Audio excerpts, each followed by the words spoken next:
What's up everybody, it's the Inhuman one here, and today I'm going to show you 5 hidden details and exploits you missed in Wuchang Fallen Feathers. But before we begin, I'd like to play a game. I've hidden an Easter egg in the thumbnail of this video. The first person to state what and where it is in the comments will get a shout out in my next live stream. I stream Mondays, Wednesdays, and Fridays at 11 AM Central, so be sure to stop by if you think you're the winner. Wuchang Fallen Feathers is by far one of the best Souls-likes I've ever played, and despite the majority of creators jumping on the rage bait bandwagon, I'd like to show you some incredibly interesting things those guys certainly missed. Each and every one of the secrets I discussed today are still possible as of the latest patch 1.5.1, so consider this your spoiler warning.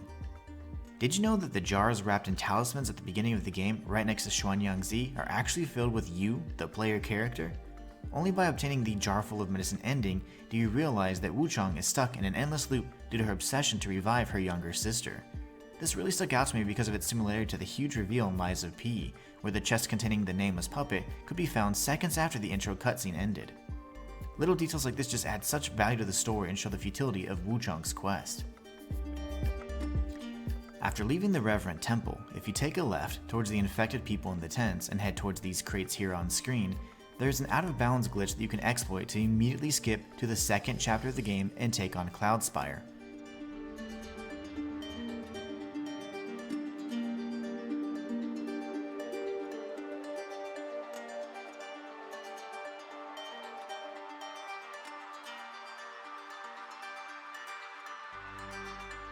Naturally, you could break these crates here at Hill's Watch and skip to chapter 3 if you're daring enough to take it on at level 1.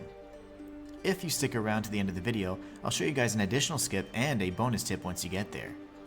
Did you know that once you meet the boatman, he has several jars filled with Wuchang's heads from previous cycles, further supporting the fact that she has done all of this and failed many times before. If you don't believe me, take a closer look at the hair tie. It's identical to the armor set that Wuchang is equipped with from the very start of the game. It looks like the boatman already has quite the collection with a total of 3 heads. But if you count your head on your shoulders as well, that brings us to 4, which matches the 4 possible endings available in the game. Will you be the first to break the loop? Of all the NPCs in Wuchang's journey, I like the Jar Kid the most. Despite being super creepy, I just knew that we would be the best of friends eventually. But what is the Jar Kid hiding? I asked myself the same question before I realized he wasn't hiding anything at all, quite literally. In fact, he has no head. And before you credit this to a design choice, note that when Wuchang wears the jar, you can see her face through the holes. The boy's face and head are nowhere to be found, and believe it or not, there is a lore explanation for this you'll have to find on my main channel when the series is launched. If you didn't feel like skipping entire chapters of the game, but you're too stubborn to let a wall of fire stop you, then this exploit is for you. Best of all, it can be done at level 1 as shown on screen. Make sure to equip the armor with the highest burn resistance possible. If you have the DLC, then you can just match what I have on screen. Ensure that you have the talisman that increases your burn resistance, which is nearly impossible to miss before reaching Light Zen Temple, and then make sure you have at least 1 fixed origin pill and some lantern fruit if you're feeling a little bit frisky. Once you make your way towards the fiery blockade, simply take your origin pill and your lantern fruit for stamina regen and start spamming the dash button. And lastly, as a bonus for those of you who stuck around this long, be sure to congratulate yourself because you've just broken the game. Again. But before you rest at the shrine, take a moment to observe the imposter before you.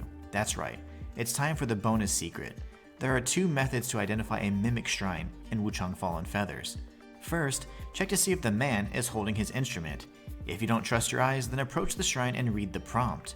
If it says interact, it's definitely a mimic. If it says offer blood and has the instrument, then it's a normal shrine and you're free to worship.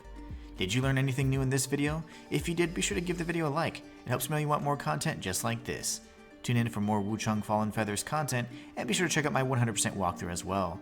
Check out my lore channel if you want to continue your adventure in the land of Shu, and most of all, thank you for being the best part of my channel.